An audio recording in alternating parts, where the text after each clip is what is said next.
오늘은 요한복음 이제 19장까지 마쳤습니다. 20장, 21장 두 장을 앞에 두고 있습니다. 요한복음은 4복음서가 있죠. 마태, 마가, 누가, 요한복음까지 해서 복음서는 4개가 있는데 특별히 우리가 공부했던 요한복음은 3개의 복음서하고는 성격이 완전 틀리고 내용도 많이 틀립니다. 요한복음 주로 예수님께서 직접 하신 말씀, 특별히 예수님께서 자신의 기도, 아버지하고 예수님하고 두 분 다 하나님이시죠. 두 분이서 하신 말씀을 우리들한테 알려주신 놀라운 책입니다. 요한복음에 따르면 이미 우리들은 충분히 복을 많이 받았어요. 이미 다 받았어요. 이 땅에서. 하나님께서는 우리에게 주시겠다고 하신 그 복, 요한복음을 통해서 하나님께서 우리를 향한 그 뜻과 하나님의 마음을 요한복음을 통해서 깨달아 알으라고 요한복음을 우리에게 주신 겁니다.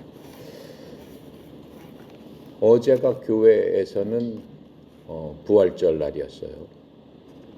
1년 교회 행사 중에서 가장 큰 게 부활절입니다.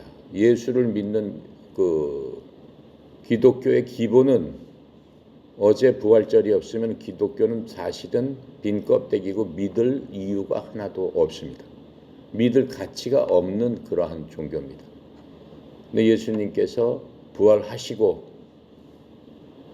또 다시 살아나셨기 때문에 기독교는 믿을만 하고 내가 기독교를 믿음으로써 하나님께서 약속하신 복을 받을 수 있구나라고 하는 믿음과 확신으로 기독교의 가치와 존재 이유가 있는 겁니다.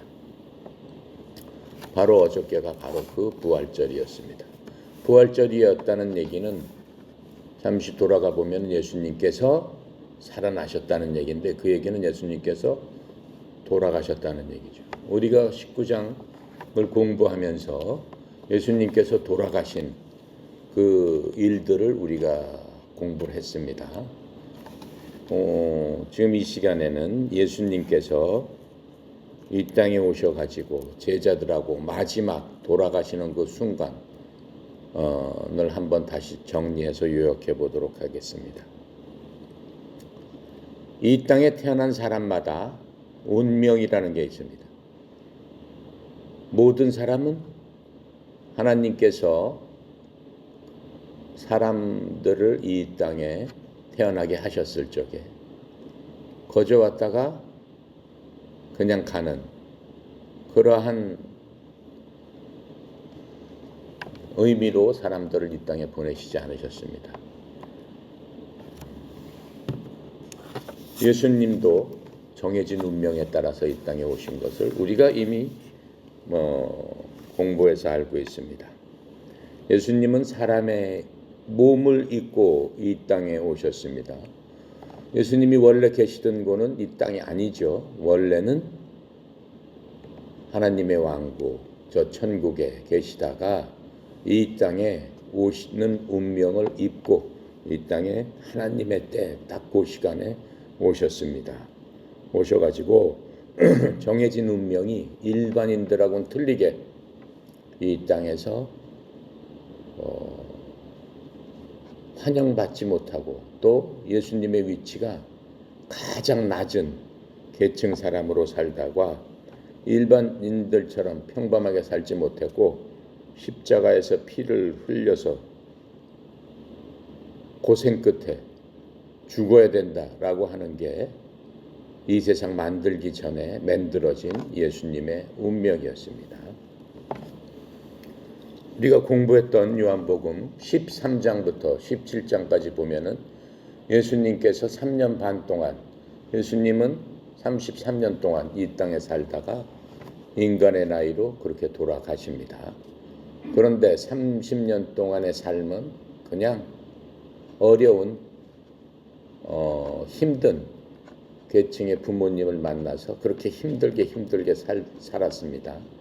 그리고 3년 동안은 이제 내가 하늘로부터 온 자다라고 하시면서 스스로 이스라엘의 여러 군데를 다니시면서 말씀을 전하시는 그러한 삶을 사셨습니다. 그것을 우리는 공생애 이렇게 얘기를 합니다.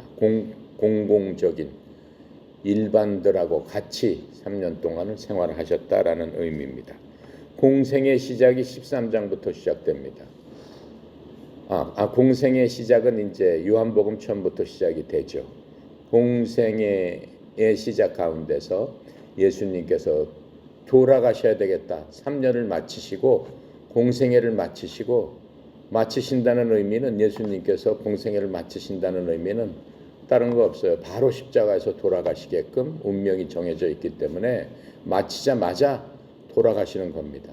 그래서 그 마치시면서 이제 돌아가시기까지가 요한복음 13장부터 17장까지 나와 있습니다. 13장에서는 우리가 다 봐온 겁니다.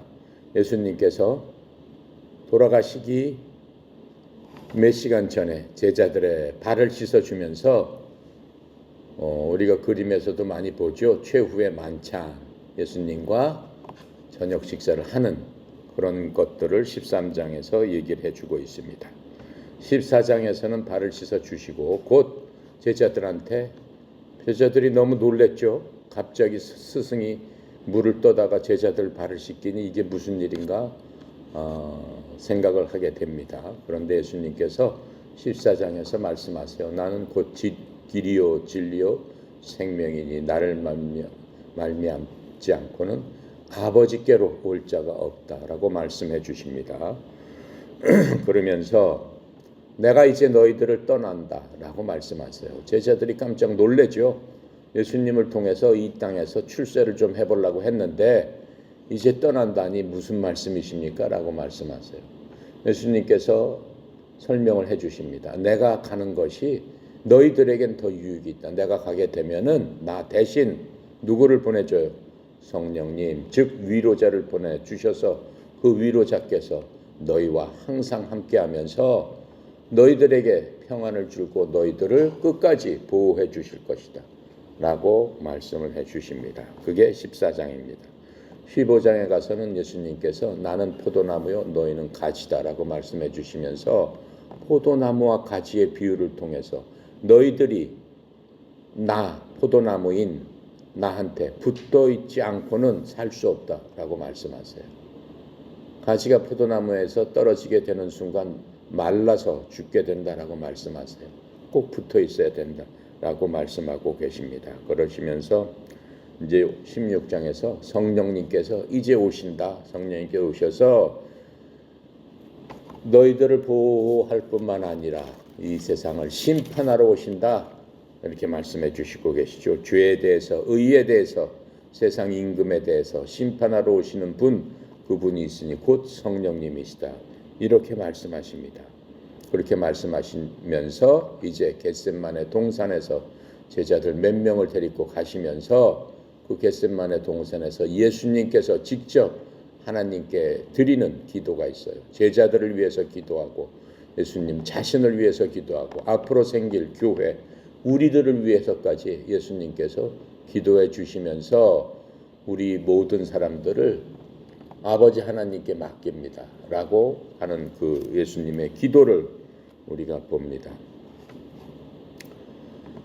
요한복음 17장이야말로 주기도문입니다. 우리가 외우는 주기도문이 아니죠. 주님의 기도가 아니에요. 그것은 제자들의 기도예요. 우리는 예수님의 제자들이니까 제자들의 기도를 항상 외우고 또 항상 많이 하고 있습니다. 진정한 주기도문, 주님의 기도문은 요한복음 17장, 모든 성경에서 가장 위대한 장입니다. 요한복음 17장에 주님의 기도가 있습니다. 예수님께서 이때까지 하나님의 일을 하기 위해서 나는 이 땅에 왔다라고 말씀하고 계셨죠. 내가 하는 모든 일의 목적은 하나님 앞에 영광을 드리는 것이다 라고 하면서 이제 예수님께서는 그 일의 모든 성취가 눈앞에 왔습니다. 그래서 그 성취에 대한 것들을 아버지 하나님께 말씀을 드렸고 또 제자들을 위한 것과 교회들을 위한 것과 자신에 대한 것도 주님께서 말씀을 드립니다. 그러면서 주님께서 달성하신 게 뭐예요? 요한복음 17장 4절이 딱 요약이 되어 있습니다. 내가 아버지를 이 땅에서 영화롭게 하여 싸우니 곧 내가 아버지께서 내게 하라고 주신 일을 끝마쳤나이다 라고 기도를 하세요. 아직까지는 끝마친 건 아니죠. 이제 끝마치는 순간이 불과 2-3시간 후면은 끝마치는 순간이 되기 때문에 끝마쳤나이다 라고 말씀을 하십니다. 그러시면서 끝마치게 되는 것, 영어로는 I have finished 이렇게 얘기를 한다고 그랬어요. 내가 다 이뤘다. 현재 완료형으로 말씀을 하세요.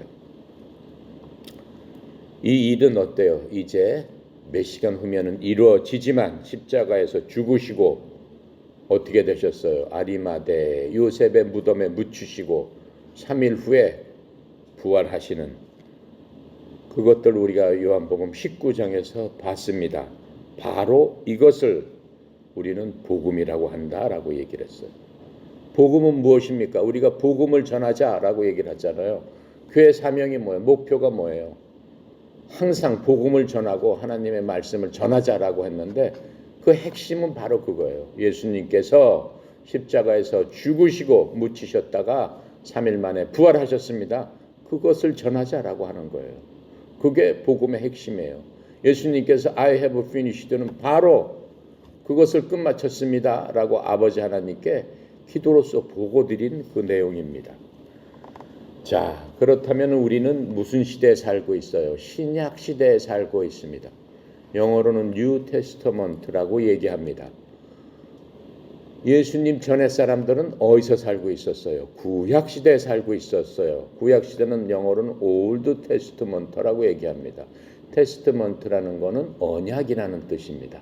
언약이라는 뜻 안에는 유언이라는 말도 있습니다. 이제 우리는 왜 신약 시대에 살고 있다라고 합니까? 왜 우리는 신약 사람들이라고 합니까? 다윗이나 솔로몬이나 모세나 우리가 알고 있는 구약의 위대한 모든 사람들은 다 구약 시대 사람들이라고 그래요. 예수님이 돌아가시기 이전 사람들은 전부 다 구약 시대 사람들이에요. 지금 이 요한복음을 쓴 요한이나 베드로나 제자들은 어땠어요? 예수님과 함께 살았고 예수님이 돌아가신 이후까지도 살았어요. 그럼 이 사람들은 어떤 사람들이에요? 구약도 살았고 신약도 사는 사람이에요. 구약에서 신약에 넘어온 것을 본 사람들이다라고 하는 거예요. 예수님은 그럼 어디서 사신 분이에요? 예수님은 구약에서 사신 분이에요. 예수님 자신이 돌아가시면서 예수님 스스로 신약을 만드신 분이에요. 그렇죠? 구약의 대표는 뭡니까? 제사장이에요. 구약을 대표하는 사람들은 제사장들이에요. 백성들이 아니에요. 신약을 대표하는 사람들은 뭐예요? 우리들이에요. 여러분하고 나하고 예수 믿는 사람들. 그게 완전히 틀리다라고 하는 거예요. 이거는 구약에서는 누구를 주관으로 해서 누가 주인공이 돼서 모든 성경이 돼 있어요. 대부분 제사장, 대언자 이런 사람들이 주인이 돼가지고 그 사람들의 행적, 그 사람들의 일들을 얘기하고 있습니다. 신약 시대 때는 누구를 주로 얘기를 하고 있는 거예요? 예수 믿는 사람들, 그 사람들이 주인공이 돼서 얘기를 하고 있는 겁니다. 그래서 신약과 구약은 너무나 큰 차이가 있습니다. 예수님께서도 스스로 말씀을 하셨어요. 예수님께서도 갈라디아서 4장 4절에 보면 예수님께서는 구약에 따라서 이 구약을 밟고 이 땅에 오셨습니다. 이렇게 돼 있어요. 예수님은 그래서 구약 시대 때 사람이니까 예수님이 가는 곳마다 율법을 지켰고 가는 곳마다 어떻게 했어요? 율법을 제사장이나 이 율법학자들이 예수님을 감시하면서 왜 율법을 안 지키냐? 왜 율법을 안 지키냐? 계속 이렇게 시비를 걸었습니다.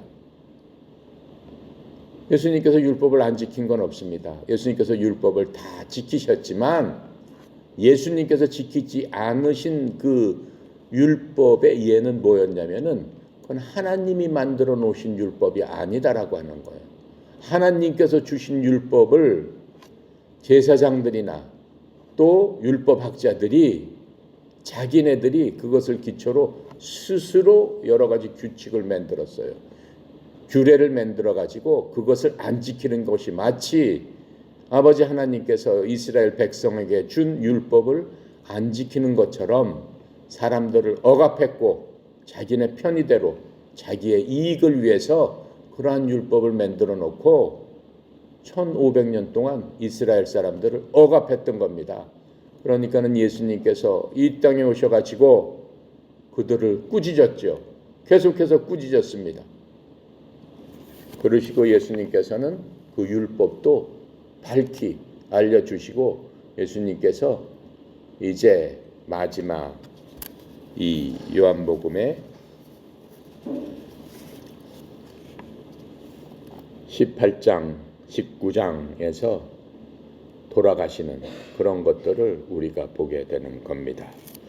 자, 그래서 이 신약은 언제부터 효력이 발생하느냐면은 예수님께서 돌아가시면서 I have finished. 내가 다 이루었다.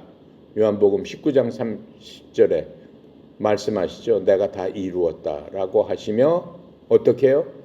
고개를 떨어뜨리고 돌아가시니라 라고 하는 순간에 다 이루어졌다라고 했어요. 그 순간에 성전에서는 무슨 일이 일어났다고 그랬어요. 요한복음에는 없지만 다른 복음서에 보면은 성전의 휘장이 위로부터 아래까지 쫙 갈라져 버렸다라고 했어요. 무슨 의미예요? 구약은 제사장들이 1년에 한 번씩 하나님 앞에 나가서 온 백성들을 위해서 제사를 지내는데 그 휘장 장막 안에 들어가서 하나님의 임재를 제사장만 들어가서 하나님과 만나는 그 순간이에요.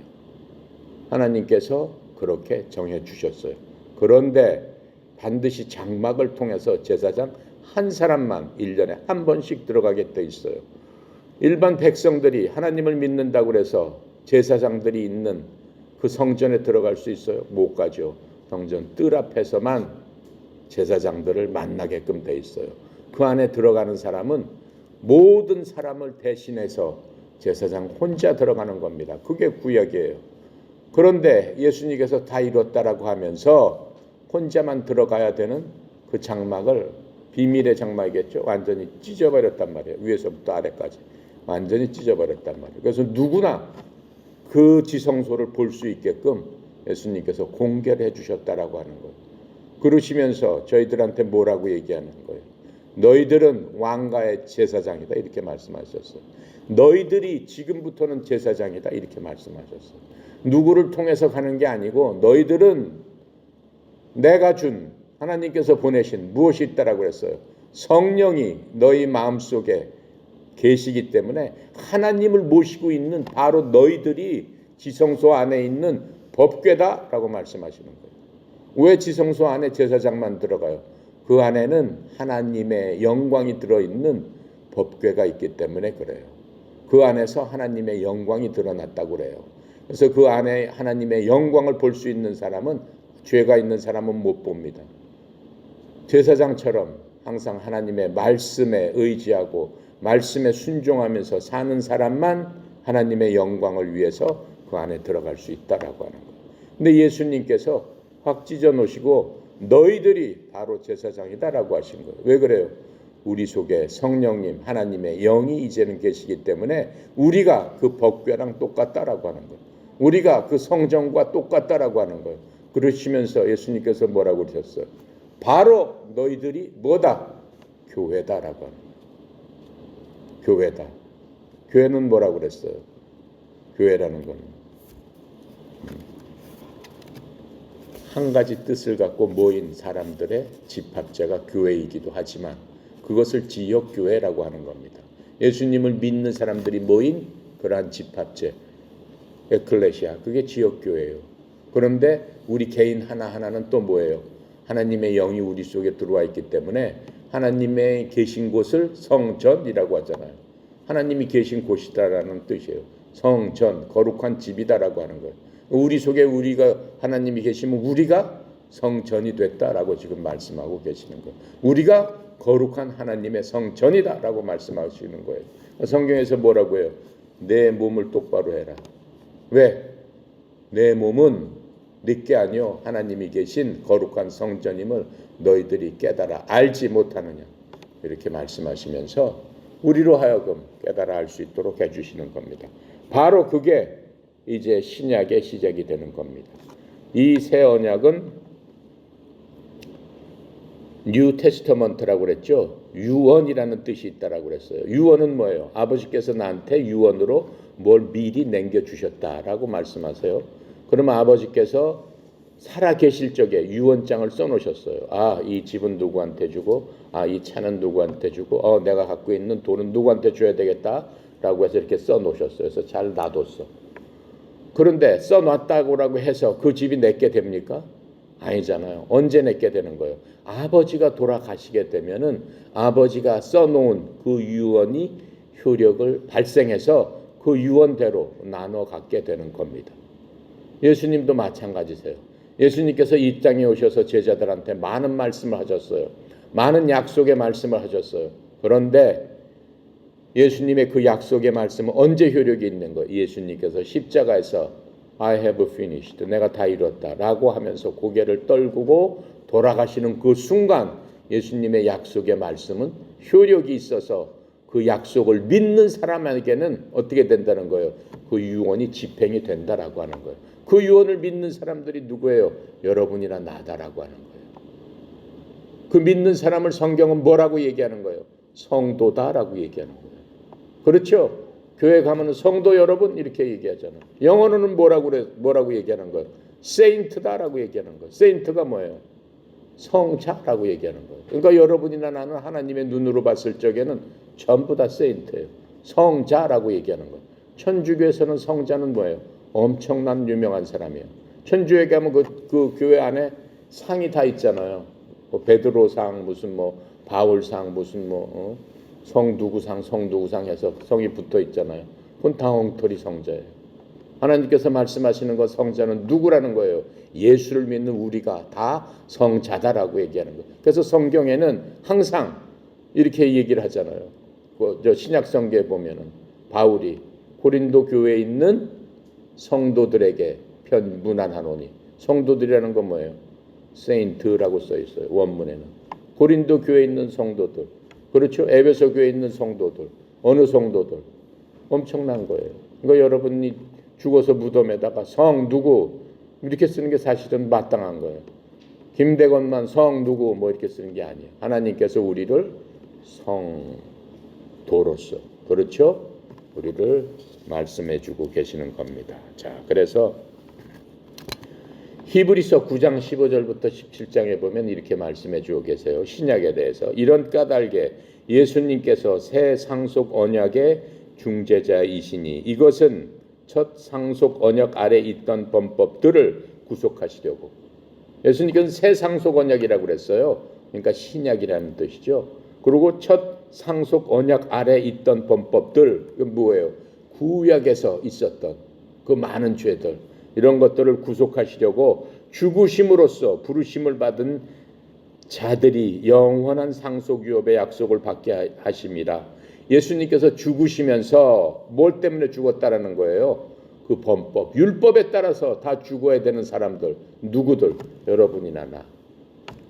상속 언약이 없었으면은, 예수님의 신약이 없었으면 우리는 지금도 율법에 따라서 모든 것들을 처리를 해야 되는 거예요. 우리가 하나님을 믿는 하는. 그렇죠? 근데 예수님께서 오셔가지고 그거 다 필요 없다라고 하고 율법대로 하지 않고 이제 하나님의 새로운 법, 신약의 법대로 내가 하겠다라고 하시면서 구약에서 율법에 따라서 우리는 죽어야 되죠. 죽어야 되는 그 모든 것들을 어떻게 했어요? 본인이 대신 죽으심으로써 부르심을 받은 자들이 예수님께서 어떻게 했어요? 하나님이 세상을 이처럼 사랑하사 독생자를 주시니 누구든지 예수 믿으면 예수님께서 세상에 누구든지 부르셨다라고 하는 거예요. 누구든지 부르셨어요. 근데 부르심에 응답하는 사람이 있고 응답하지 않는 사람이 있어요. 응답하지 않는 사람도 하나님께서는 뭐라고 안 하세요. 이미 구속을 해놓고 다 만들어 놓고 와서 먹어라 라고 하는데 가는 거는 본인의 발로 가야 된다라고 하는 거예요. 그러니까는 여기서 이렇게 말씀하신 거예요. 예수님께서는 십자가에서 죽으셨고 죽으셨는데 부르셨다라고 하는 거예요. 십자가에서. 내가 이렇게 죽었으니까 내게로 와라. 내가 율법에 있는 모든 너의 죄를 대신해서 내가 죽었으니까 이렇게 와라라고 부르셨고, 또 영원한 상속 유업의 약속을 받게 하려 하십니다. 영원한 상속 유업이 뭐나요? 예수 믿는 자에게는 이제 하나님의 자녀가 되는, 영접하는 자, 그 이름을 믿는 자에게는 하나님의 자녀가 되는 권세를 주셨으니 그 권세를 주시겠다라고 요한복음 1장 12절에 이미 말씀해 주셨단 말이에요. 그러니까 와서 내 자녀가 되라라고 말씀하신 거예요. 자, 그래서 상속 언약이 있는 곳에는 반드시 상속 언약하는 자의 죽음이 필히 있어야 하나니, 상속 언약은 사람들이 죽은 뒤에라야 효력이 있고 상속 언약하는 자가 살아있는 동안은 아무 힘이 없느니라. 예수님께서 돌아가심으로 말미암아 그 모든 언약은 이제 효력을 발휘하고 있다라고 말씀하고 계시는 거예요. 그래서 누구든지 예수님을 영접하기만 하면, 영접한다는 건 뭐예요? 예수님께서 해놓으신 모든 일, 해놓으신 일이 뭐예요? 복음의 사역, 십자가에서 죽으시고 묻히시고 돌아가시고. 왜 돌아가셨어요? 죄가 없는 그분이 구약의 어린 양처럼 죄를 대속하기 위해서 피를 흘려서 아버지 하나님께 죄의 대가를 우리를 위해서 드림으로 말미암아 우리는 어떻게 됐어요? 그 죄의 대가를 다 바쳤기 때문에 죄로서 구속이 되고 해방이 됐고, 예수님은 그 순간 뭐가 됐다는 거예요? 죄덩어리가 돼서 지옥에 가야 되니까는, 죄 있는 사람은 지옥에 가는 그 고생을 맛보셨다라고 성경은 얘기하고 있는 겁니다. 자, 그래서 새 언약은 이제 예수님께서 그렇게 돌아가신 것을 얘기합니다. 성경에는 새 언약은 도대체 무엇이냐에 대해서 바울이 정확하게 얘기를 해주고 있어요. 고린도전서 15장 1절부터 4절까지 바울이 그냥 한마디로 확실하게 새 언약 복음에 대해서 그것이 무엇인가를 얘기해주고 있어요. 자, 고린도전서 15장 1절부터 4절까지. 또한 형제들아, 내가 너희에게 선포한 복음을 너희에게 밝히 알리노니 너희 역시 그 복음을 받았으며 또 그 가운데 서 있느니라. 너희가 만일 내가 너희에게 선포한 것을 기억하고 헛되이 받지 아니하였으면 또한 그 복음으로 구원을 받았느니라. 내가 또한 받은 것을 무엇보다 먼저 너희에게 전하노니 내가 받은 것은 곧 성경 기록대로 그리스도께서 우리의 죄로 인하여 죽으시고 묻히셨다가 성경 기록대로 셋째 날에 다시 살아나시고, 그것이 바울이 받은 예수님께 받은 바로 복음이다 라고 말씀하고 계세요. 그 복음을 위해서 바울은 끝까지 이 땅에서 살고 고난을 받고 엄청나게 고초를 받다가 그 복음을 위해서 어떻게 됐어요? 목이 베어져서 죽었습니다. 자, 그래서 사람을 구원하는 메시지를 우리는 복음이라고 부릅니다. 그래서 복음을 전하자, 땅 끝까지 복음을 전하자라고 하는 겁니다. 복음의 핵심은 바로 십자가입니다. 복음의 핵심은 예수님의 죽음, 묻힘, 부활, 그것이 복음의 핵심입니다. 그래서 19절 요한복음 19장 30절 우리가 공부했던 다 이루었다의 의미를 다시 한번 말씀을 드리면은, 다 이루었다는 하나님인 예수님께서 직접 하신 말씀이세요. 십자가 처형을 당하실 적에 십자가에 대해서 우리가 얘기를 이미 했죠. 다시 한번 얘기를 해보겠습니다. 예수님께서 3년 반 동안 기적과 메시아 왕국의 신비를 3년 반 동안 알려줬어요. 예수님께서 하신 일들은 내가 메시아다라고 하는 것들을 그 당시 살았는 사람들한테 그림으로 보여준 거예요. 눈으로 보여준 거예요. 어떻게 보여주셨어요? 바다 위를 걸어가셨잖아요. 사람이 어떻게 바다 위를 걸어가요?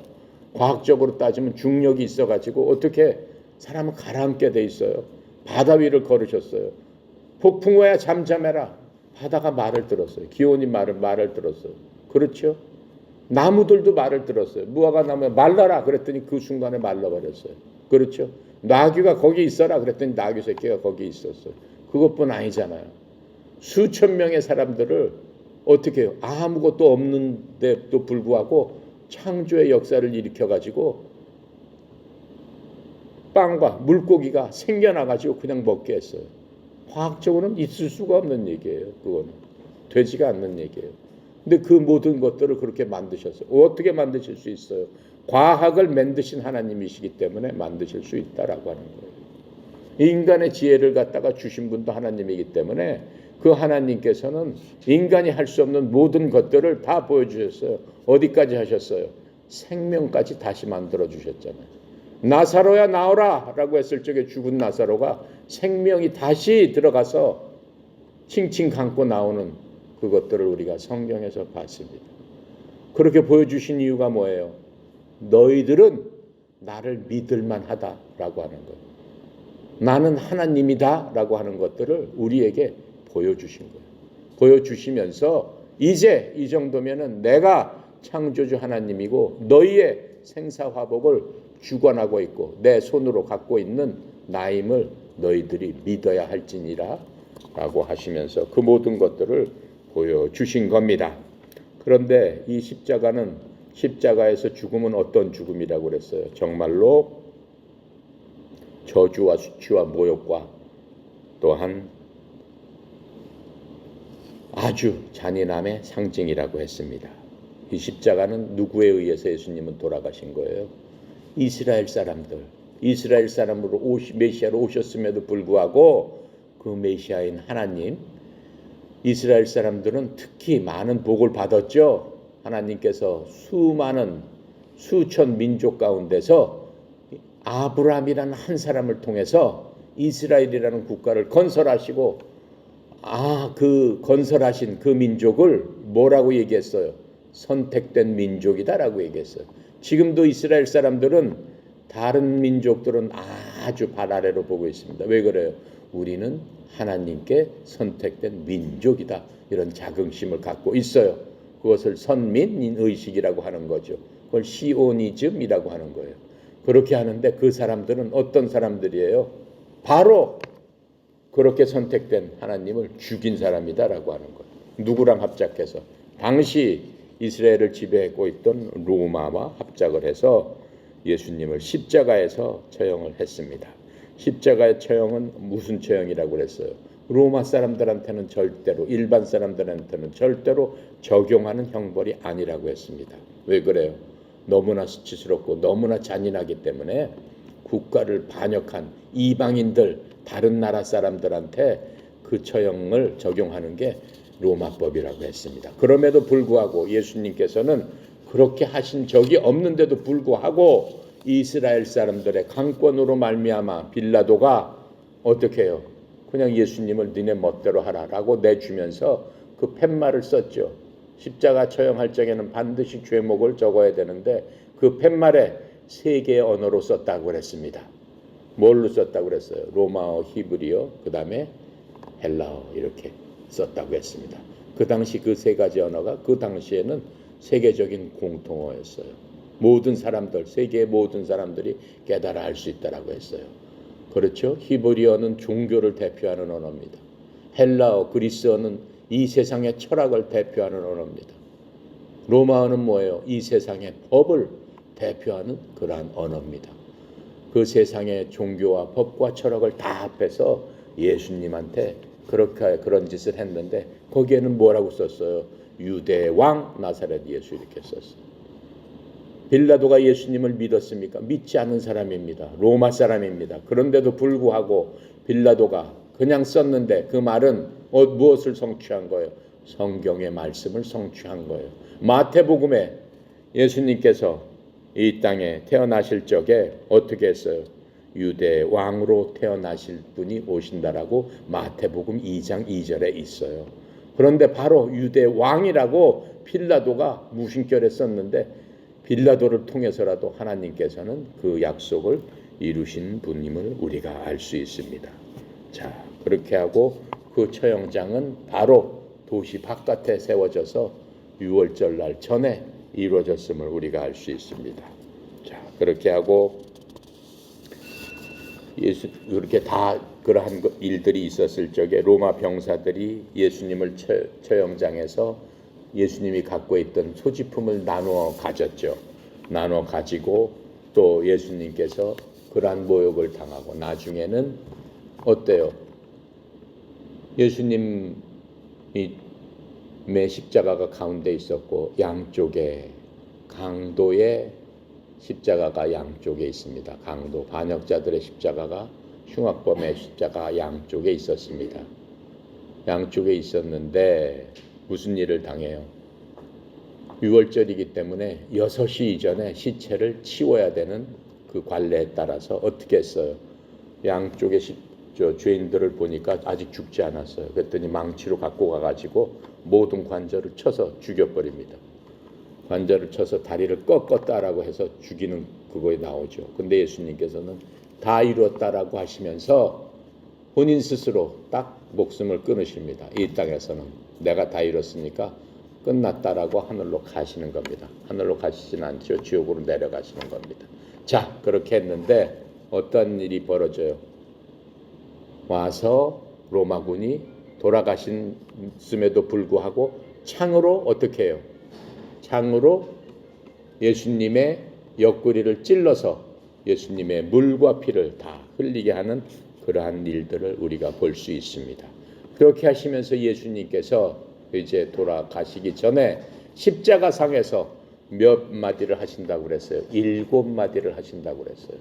예수님께서 십자가상에서 7마디는 굉장히 중요한 의미를 갖고 있다고 했습니다. 맨 처음에 십자가에서 못 박히시고 나서 바로 하신 말씀이 뭐예요? 로마 군사들이 예수님을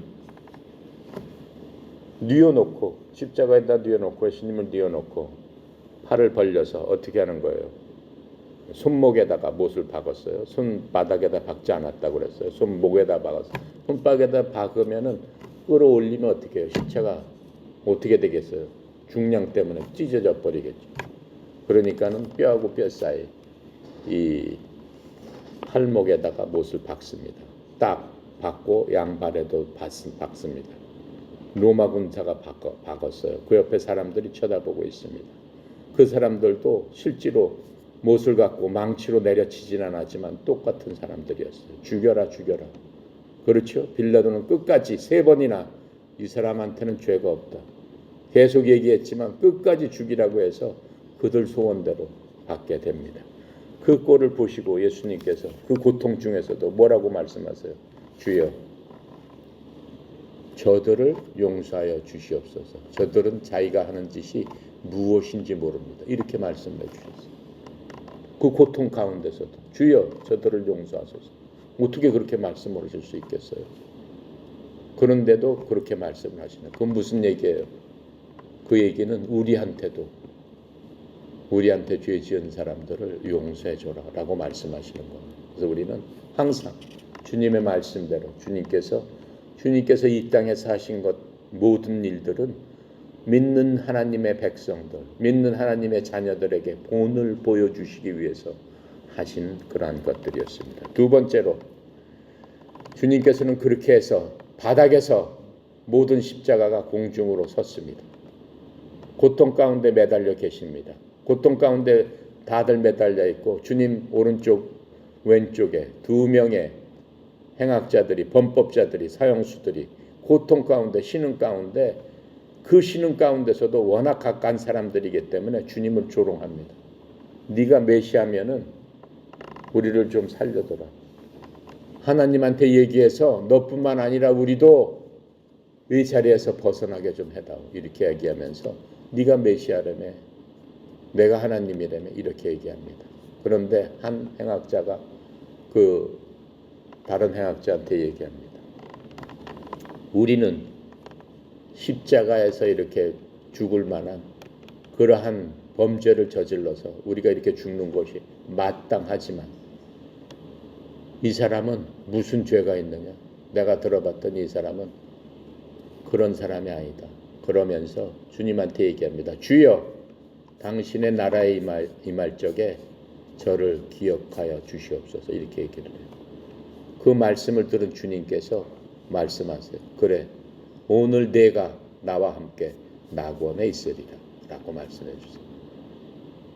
그 강도는 여태까지 선한 일을 한 번도 한 일이 없어요.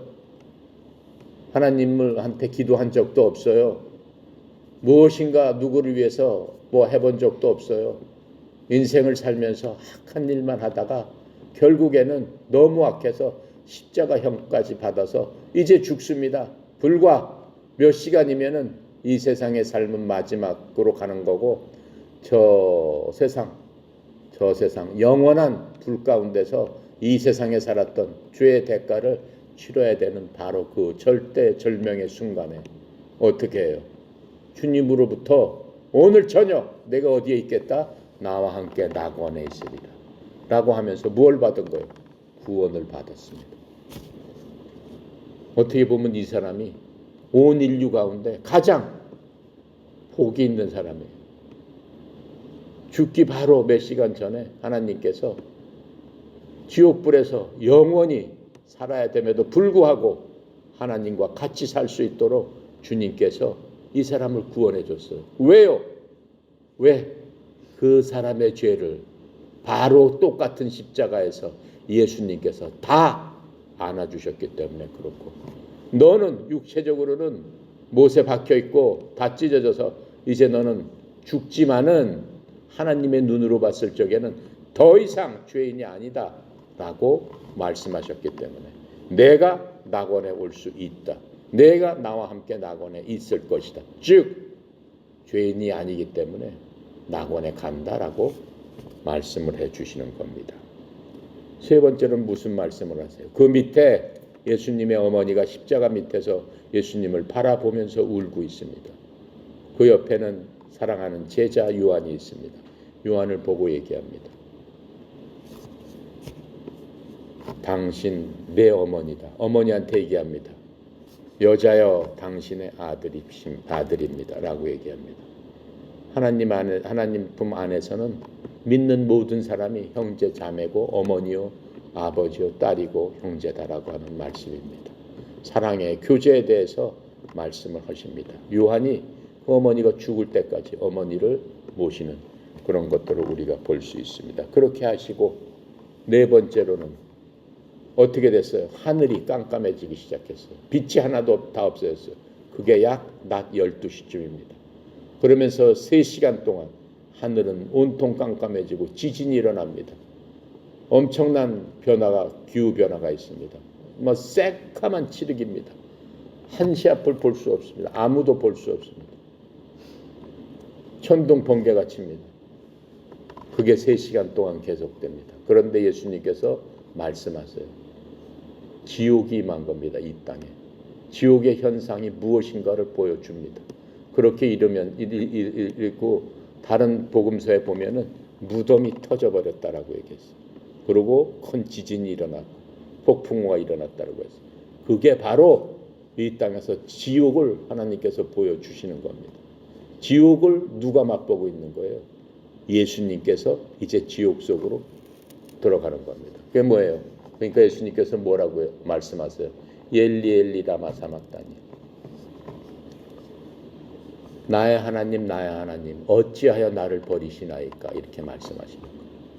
히브리 말과 아람어로 예수님께서 말씀하신 거예요. 엘리 엘리 라마 사막다니. 그렇게 하시면서 자신이 하나님께로부터 버려진 그 모든 것들이 너무나 슬프신 거예요. 너무나 슬픈 거예요. 그런데 하나님께서 말씀을 하세요. 어찌하여 나를 버리시나이까? 그런데 하나님께서는 한마디 대답도 안 하세요.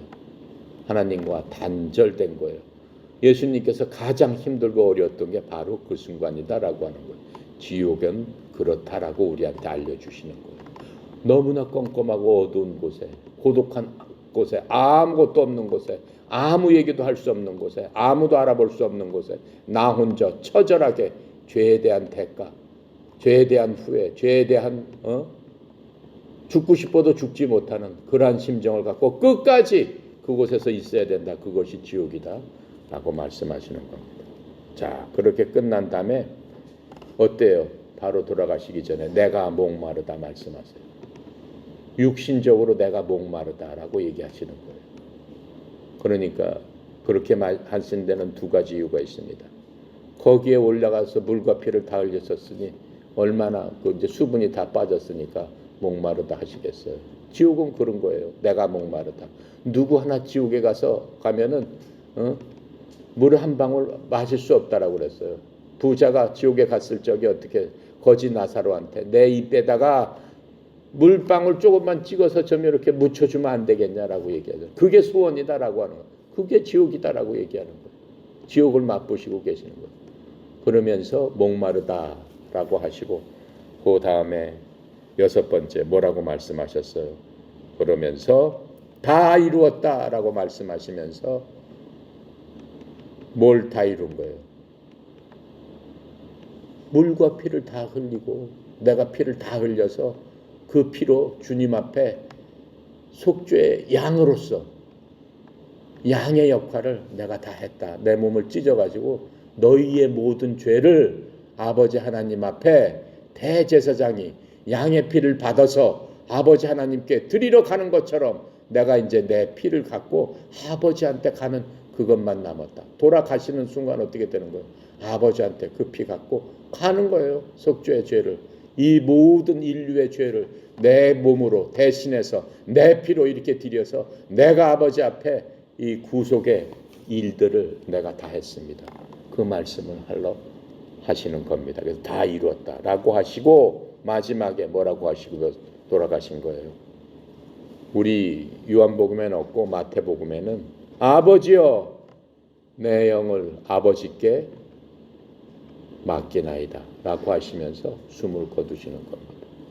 자, 그게 가상칠언입니다. 7가지로 예수님께서는 이 땅에서 이 인간으로 사시면서 하나님의 일을 끝까지 마치시면서 그렇게 말씀하고 계시는 것을 우리가 알 수 있습니다. 우리한테 중요한 거는 뭡니까? 우리가 요한복음을 보면서 이제 20장, 21장은 예수님의 부활에 대해서 나오고 말씀을 하게 됩니다. 자, 그런데 우리한테 중요한 건 뭐예요? 이제 우리가 요한복음을 그냥 공부를 하고 이런 일이 있었구나라고 배우기 위해서 요한복음을 공부하는 건 아닙니다.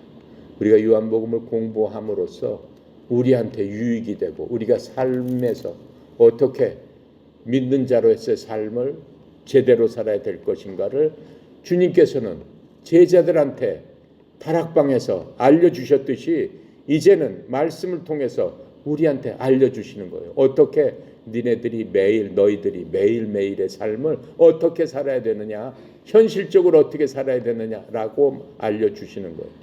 알려주시는 것 중에서 예수님께서 돌아가시기 전에 마태복음 6장 33절에 이렇게 말씀하고 계세요. 이 세상 사람들한테, 믿는 하나님의 자녀한테 하늘에 나는 새를 봐라 말씀하세요. 31절부터 33절에 보면 저 하늘에 나는 새도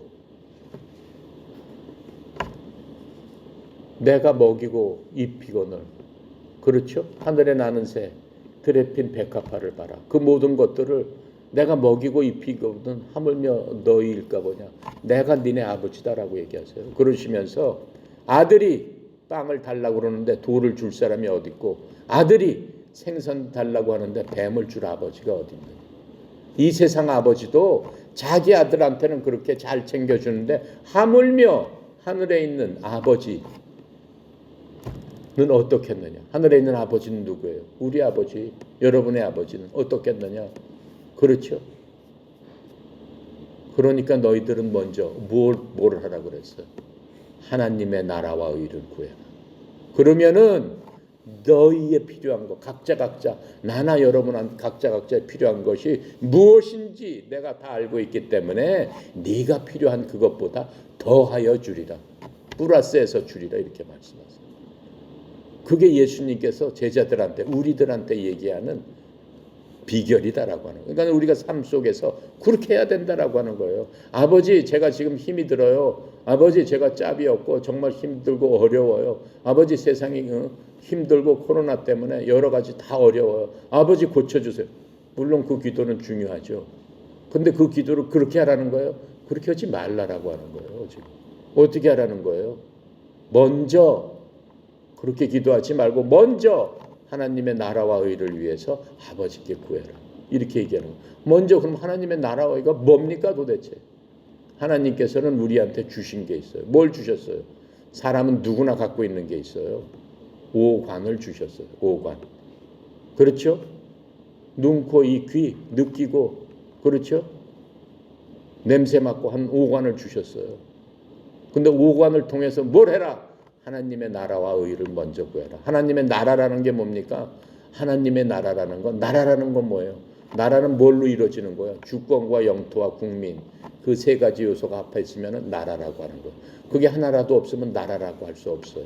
그렇죠? 대한민국 주권이 있잖아요. 우리나라가 나라가 없었잖아요. 일제시대 때. 왜 그래? 주권이 일본한테 뺏겼기 때문에 그건 국가로 인정을 안 하는 거란 말이에요. 나라가 아니란 말이에요. 그래서 식민지라고 하는 거예요. 그렇죠? 그 다음에 국민, 우리 국민, 영토, 대한민국이라는 영토. 그게 세 개가 합쳐지면 나라라고 하는 거예요. 근데 하나님께서 하나님의 나라를 먼저 구해라. 어떻게 한다는 거예요? 그것을 통치권이다라고 하는 거예요. 그 통치권을, 하나님의 통치권을 우리 오관을 갖고 먼저 구해라라고 하는 거예요. 하나님께서 뭐라고 했어요? 그 나라라는 거는, 내 나라라는 거는 너네들이 보는 이 땅 여기저기 거기에 있지 않다라고 말씀하세요. 그러니까 어떻게 해야 되는 거예요? 우리 삶 가운데서 하나님의 나라와 의를 먼저 구하기 위해서는 우리 오관이 먼저 하나님의 통치에 따라서 움직여줘야 된다라고 합니다. 먹는 것 하나부터, 입는 것 하나부터, 생각하는 것부터 하나부터 하나님의, 예수님처럼 영광을 위해서 해야 된다라고 하는 거예요. 먹는 것도 하나님의 영광을 위해서 해야 된다라고 하는 거예요. 생각하는 것도 하나님의 영광을 위해서 해야 된다라고. 그게 먼저 네가 하면은 네 자신한테 필요한 거는 어떻게 해야 돼? 내가 더해주랴. 무슨 뜻이에요? 너는 나를 위해서 기도하면 내가 널 위해서 일을 하리라 라고 얘기하는 거예요. 바꿔서 하자라고 말씀하고 계십니다. 바꿔서 하자. 하나님께서 내 일을 해주시면 얼마나 확실하고 크고 잘해 주시겠어요. 그렇죠? 그래서 우리 삶이 그렇게 바뀌어야 된다라고 하는 거예요. 요한복음을 공부하는 이유는 우리 삶을 바꿔야 되는 거예요. 그냥 역사적으로 그런 일이 있었구나, 앞으로 뭐 이렇게 하면 천국 그것을 얘기하는 게 아니에요. 하나님께서 우리가 이 땅에서 생명을 갖고 살고 있는 동안 통치권을 하나님 앞에 맡김으로써, 그렇죠? 하나님 앞에 영광을 돌리는 삶을 살아라 라고 하면서 예수님을 우리의 모형으로 보여주신 거예요. 그래서 갈라디아서 2장 20절에 이렇게 말씀해 주고 있어요. 이제 나는 십자가에 못 박혀 죽었나니, 그렇게 고백하라라고 하시는 거예요. 하나님께서. 여러분은 십자가에 못 박혀 누구랑 죽었어? 요한복음 19장에 나오는 것처럼 예수님과 함께 죽었나니, 그렇죠? 그럼에도 불구하고 이제 나는 내가 사는 것이 아니요 내 속에 누가 사는 것이다? 그리스도가 사는 것이다라고 했어요. 그러니까 여러분 속에는 여러분이 사는 게 더 이상 아니다라고 얘기했어요. 그리스도가 사는 것이다. 그렇죠? 그럼에도 불구하고 내가 육신을 갖고 사는 삶은 나를 사랑하사 날 위해서 십자가에 돌아가신 예수 그리스도의 믿음으로 사는 것이다 라고 했어요. 그게 하나님의 나라와 의를 먼저 구할 수 있는 유일한 방법이에요. 아시겠습니까? 네, 기도하고 마칩니다. 감사하시고 거룩하신 하나님 아버지, 하나님의 은혜의 영광을 찬양합니다. 저희들이 예수님께서 십자가에 돌아가신 그 일을 생각하면 생각할수록 우리 마음속에 끊임없는 하나님의 사랑과 예수님의 은혜로 우리가 눈물이 앞을 가릴 수밖에 없는 저희들임을 고백합니다. 아버지 하나님이여, 이 땅에서 저희들이 우리의 삶을 생각해 보건대 정말로 십자가에서 죽을 수밖에 없는 그러한 죄인들이지만 이제 예수님께서 죄를 고백한 죄인에게 오늘 내가 낙원에 나와 함께 있으리라 하신 그 복음의 말씀으로 우리가 새 생명을 얻었음을 아버지여 감격과 감사함으로 주님 앞에 나가서 엎드려서 하나님의 사랑 안에 온전히 굴복하며 온전히 주의 말씀대로 살기를 원하는 작정하는 그러한 저희들 다 되어서 하나님의 기쁨이 되길 원합니다. 주의 말씀대로 하나님의 나라와 의를 먼저 구할 수 있도록 저희들에게 지혜를 주시고 깨달음을 주시고 성령께서 항상 함께 하심으로 말미암아 이 세상을 이길 수 있고 하나님의 말씀에 순종할 수 있는 저희들 다 되도록 주님 축복하여 주시옵소서. 특별히 사랑하는 하나님의 자녀들 먼저 하나님의 나라와 의를 구할 적에 저들의 앞길을 하나님께서 책임지고 인도하여 주시고 하나님께서 더 좋은 것으로 우리가 구하는 것보다 더 큰 것으로 인도하여 주신다고 주님 약속하여 싸우니 아버지 감사합니다. 우리를 위해서 생명을 주신 그 하나님의 그 말씀이 정말로 우리가 믿을 수 있는 말씀이요 은혜 충만한 말씀이요 믿음 충만한 말씀으로 우리가 목숨 걸고 주를 순종하며 주를 따라갈 수 있는 저희 협회 식구들 다 되도록 주여 축복하여 주시옵소서. 특별히 송영 이사장님 주님 협회를 통해서 많은 사람들에게 하나님의 복음을 전할 수 있도록 이 협회를 주의 종을 통해서 세워싸우니 협회를 통해서 주어가는 많은 영혼들 하나님께서 이곳에 불러 모아주시고 저들을 하나님께 인도할 수 있는 귀한 사명 잘 감당할 수 있도록 영육간의 강건함으로 지키고 보호하여 주시옵소서. 남은 시간도 아버지께 의탁드리며 감사드리며 예수 그리스도 이름으로 기도드렸나이다. 아멘.